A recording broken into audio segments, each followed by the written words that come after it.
Assalamualaikum warahmatullahi wabarakatuh. I am Endang Kurnia with registration number 2320047.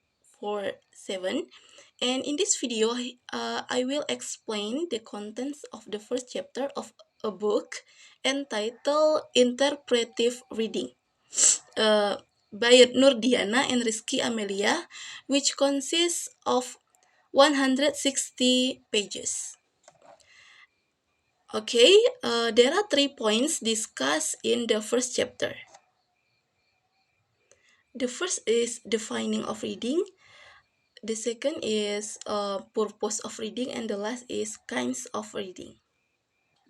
Okay, the first is defining of reading. Reading is a complex thinking process using the reader's intellect in finding and understanding the information presented in a written text that is read.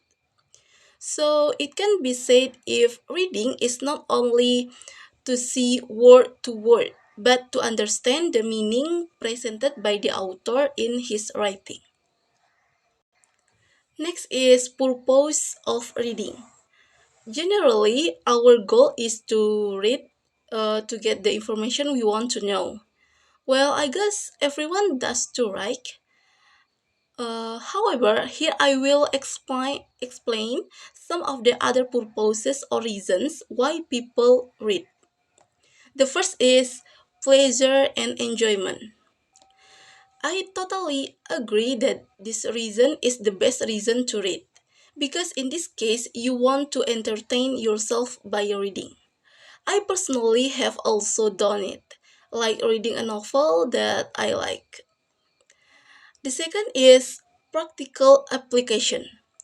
Here, the goal is to get specific information to put into action. For example, a food recipe book. We follow the guidelines in the book in cooking something we want.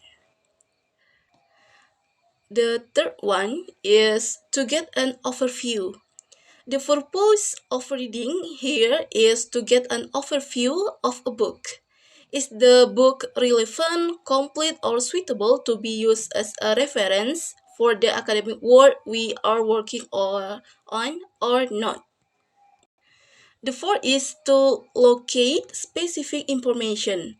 Here, our goal is to read to find certain information we want by reading several books. And the fifth one is to identify the central idea of theme. Here, the reader looks for the main ideas discussed in a book and focus on finding information related to the main idea. And the last purpose is to develop a detailed and critical understanding. Here, readers know what they will get after reading the book.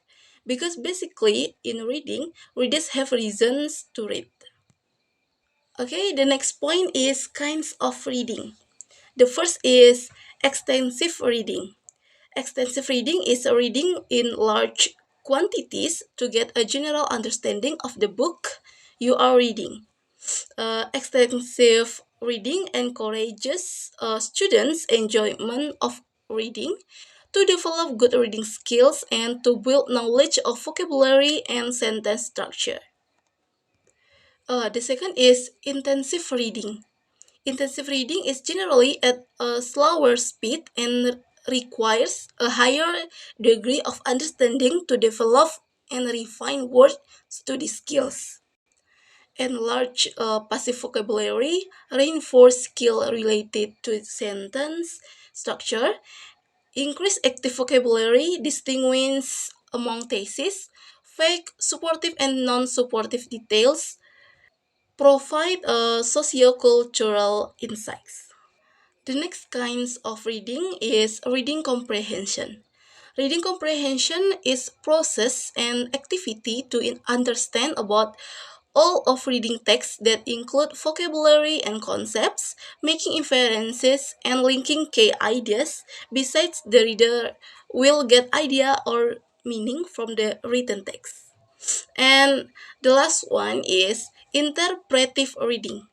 Interpretive reading is when a person reads aloud from a written literary script in a way that makes it feel as though it is being performed, though the person is not performing the script. The audience must imagine the action happening rather than seeing in it in front of them. Interpretive readers will use vocal and physical cues to help convey the action that the script suggests. Okay, maybe that's all from me. Thank you for your attention and sorry for my mistakes. Wassalamualaikum warahmatullahi wabarakatuh.